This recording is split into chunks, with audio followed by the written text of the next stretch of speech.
জনগণের নির্বাচিত সরকার সবার কর্মসংস্থান নিশ্চিত করবে, শ্রমিক দিবসের সমাবেশে বললেন প্রধানমন্ত্রী। হকার পুনর্বাসনের উদ্যোগ নেওয়া হয়েছে।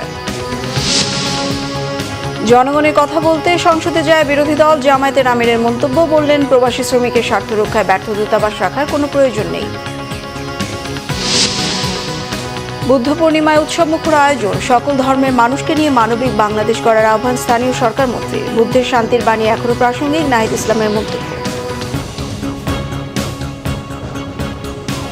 দেখছিলেন ক্রাউন সিমেন্ট সংবাদ শিরোনাম। এবার বিস্তারিত। প্রধানমন্ত্রী তারেক রহমান বলেছেন, পর্যায়ক্রমে দেশের বন্ধ কলকারখানা খুলে দেওয়া হবে। আহ্বান জানান প্রত্যাশিত দেশ গড়তে সবাইকে শ্রমিক হিসেবে নাম লেখানোর। উচ্ছেদের শিকার হকারদের দ্রুত পুনর্বাসনের কথাও জানান তিনি। যে কোনো অরাজকতার বিরুদ্ধে দেশের মানুষকে জেগে ওঠার আহ্বানও রাখেন তারেক রহমান। আরও জানাচ্ছেন আহমেদ সরোয়ার। মহান মে দিবস উপলক্ষে নয়াপল্টন দলীয় কার্যালয়ের সামনে শ্রমিক সমাবেশ জাতীয়তাবাদী শ্রমিক দলের। দীর্ঘ 1.5 যুগ লন্ডনে নির্বাসিত জীবন শেষে দেশে ফেরার পর এই প্রথম শ্রমিক সমাবেশে যোগ দেন প্রধানমন্ত্রী ও বিএনপি চেয়ারম্যান তারেক রহমান। বিকালে যখন সভামঞ্চে উপস্থিত হন তখন জনস্রোত কাকরাইল থেকে ফকিরাপুল পার হয়ে যায়। সভামঞ্চে উঠে উপস্থিত জনতার প্রতি হাত নেড়ে শুভেচ্ছা জানালে পুরো এলাকা স্লোগানে মুখর হয়ে ওঠে।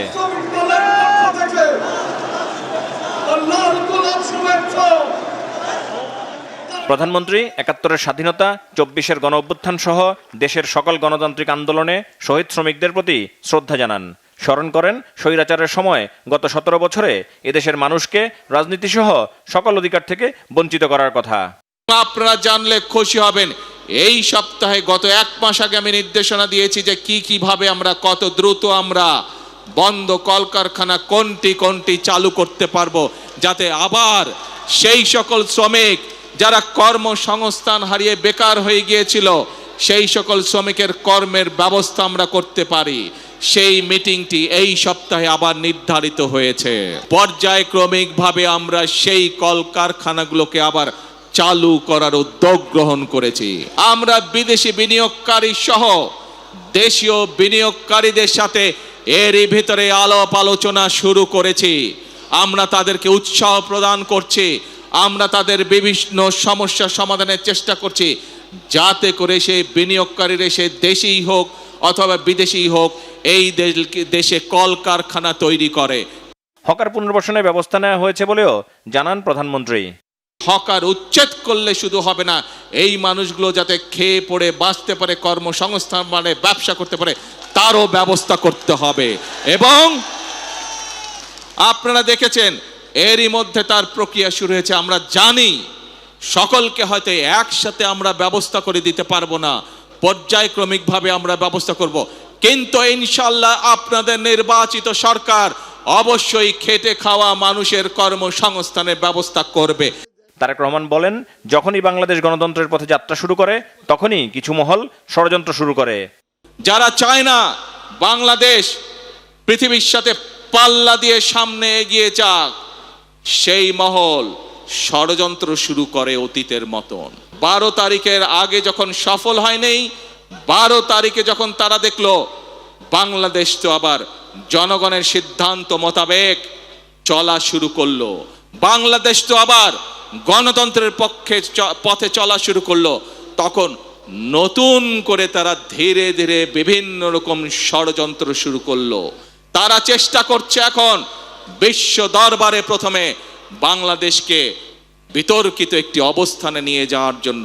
বিশ্ব দরবার দেখছে বর্তমান যে বাংলাদেশ পরিচালিত হচ্ছে যেই সরকার দ্বারা, যেই সংসদ দ্বারা, এই সংসদ এই সরকার জনগণের দ্বারা গঠিত সংসদ, জনগণের দ্বারা গঠিত সরকার।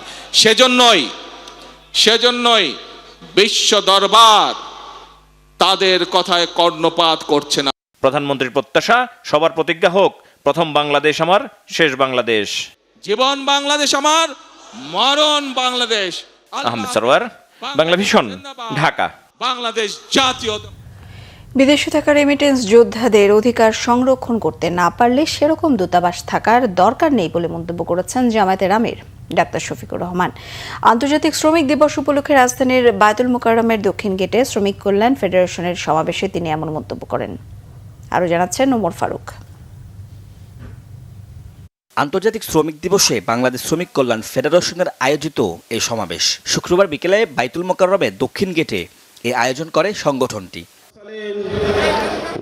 এতে অংশ নেন দলটির বিভিন্ন জেলা উপজেলার শ্রমিক নেতা সহ জামায়াতে ইসলামের শীর্ষ নেতারা। এ সময় তারা বলেন, শ্রমিকদের অধিকার প্রতিষ্ঠা ছাড়া বাংলাদেশকে এগিয়ে নেওয়া সম্ভব নয়। শ্রমিকদের অধিকার প্রতিষ্ঠা করার ক্ষেত্রে রাষ্ট্র এবং সরকারের যে অনীহা, এটি কোনোভাবেই আমরা মেনে নিতে পারি না। আওয়ামী স্টাইলে বাংলাদেশ পরিচালনা করার চেষ্টা করছে। আওয়ামী স্টাইলেই যদি বাংলাদেশ চলে, গায়ের জোরেই যদি বাংলাদেশ চলে, গায়ের জোরেই যদি পার্লামেন্ট চলে, তাহলে ফ্যাসিবাদ মুক্ত করার জন্য বাংলাদেশের হাজার হাজার মানুষ জীবন দিল কেন? মালিক ও শ্রমিকদের মধ্যে বন্ধুত্বপূর্ণ সম্পর্ক অর্থনীতিকে এগিয়ে নেবে বলে মন্তব্য করেন জামায়াত ইসলামের সেক্রেটারি জেনারেল মিয়া গোলাম পরোয়ার। মালিক আর শ্রমিকের মধ্যে শত্রুতা নয়, সৎ মালিক সৎ শ্রমিক বন্ধু হয়ে উৎপাদন অর্থনীতির চাকা ঠিক রাখবে, আবার শ্রমিকের প্রয়োজন পূরণ করার ন্যায্য মজুরি তারা অর্জন করবে। শ্রমিক সৎ থেকে ডিউটিতে ফাঁকি দেবে না, কারখানা অর্থনীতি চালু রাখবে। আবার মালিকও শ্রমিকের ন্যায্য মজুরি না দিয়ে শ্রমিককে ঠকাবে না। যুগে যুগে শ্রমিক নেতাদের ভাগ্যের পরিবর্তন হলেও পরিবর্তন হয়নি কেবল শ্রমিকদের।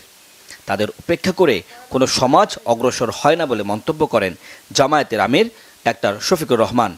যে টাকা দিয়ে পাশের দেশের দেশসমূহের লোকেরা যায়, তার চাইতে 3 গুণ 4 গুণ ওই দালালদেরকে দিয়ে তাদেরকে বিদেশে যেতে হয়।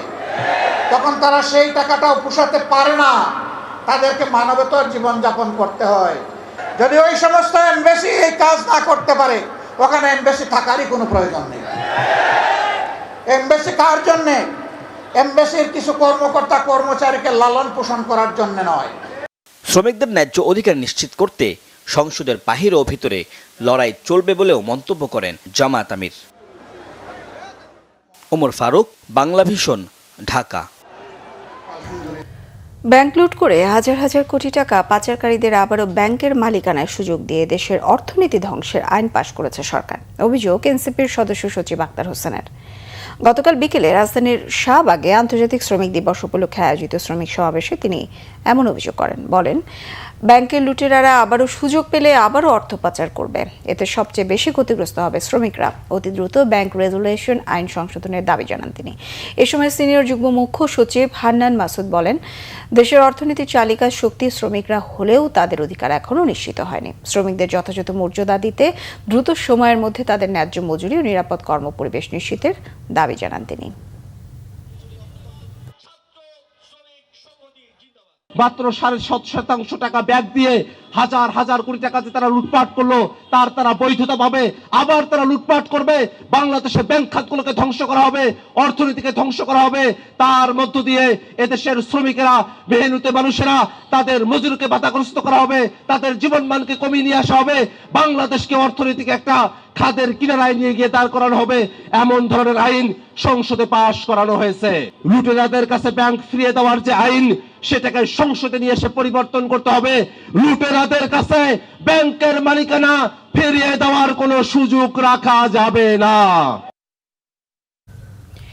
বিএনপি মহাসচিব ও স্থানীয় সরকার মন্ত্রী মির্জা ফখরুল ইসলাম আলমগীর সাম্প্রদায়িক সম্প্রীতি, ধর্মীয় সহনশীলতা এবং জাতীয় ঐক্যের উপর গুরুত্ব আরোপ করেছেন।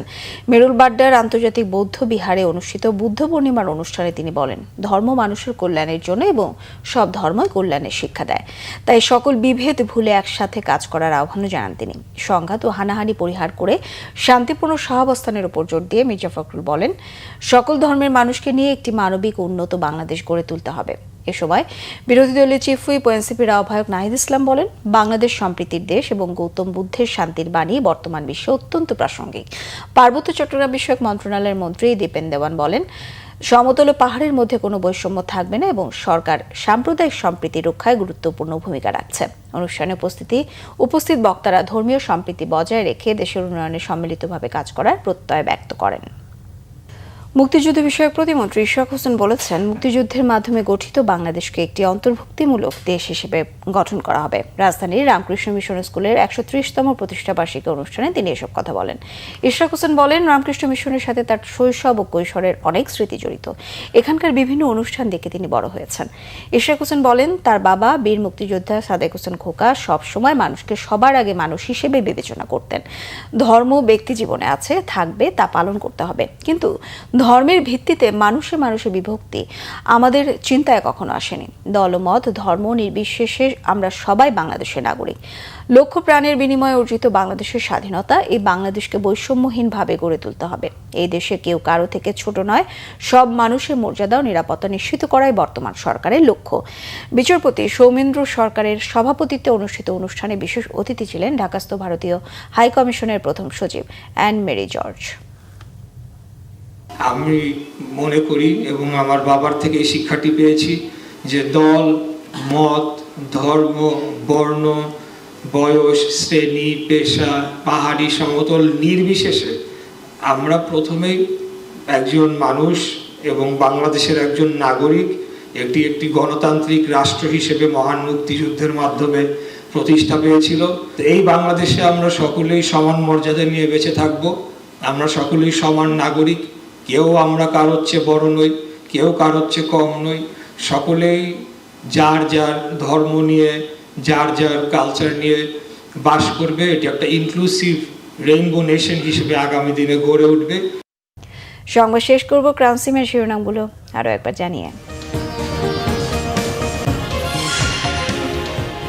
জনগণের নির্বাচিত সরকার সবার কর্মসংস্থান নিশ্চিত করবে, শ্রমিক দিবসের সমাবেশে বললেন প্রধানমন্ত্রী। হকার পুনর্বাসনের উদ্যোগ নেওয়া হয়েছে। জনগণের কথা বলতে সংসদে যায় বিরোধী দল, জামায়াতের আমিরের মন্তব্য। বললেন, প্রবাসী শ্রমিকের স্বার্থ রক্ষায় ব্যর্থ দূতাবাস রাখার কোনো প্রয়োজন নেই। বুদ্ধ পূর্ণিমায় উৎসব মুখর আয়োজন, সকল ধর্মের মানুষকে নিয়ে মানবিক বাংলাদেশ গড়ার আহ্বান স্থানীয় সরকার মন্ত্রীর। বুদ্ধের শান্তির বাণী এখনো প্রাসঙ্গিক, নাহিদ ইসলামের মন্তব্য। এই ছিল এখনকার মতো, পরের সংবাদ সকাল 7:30টায়। দেখার আমন্ত্রণ রইল। এছাড়া বাংলা ভিশন সংবাদ ও সংবাদ সংশ্লিষ্ট অনুষ্ঠান দেখতে ভিজিট করুন www.bbnews24.com ও facebook.com/banglavisionnews। সাবস্ক্রাইব করুন youtube.com/banglavisionnews। সঙ্গে থাকায় ধন্যবাদ সবাইকে।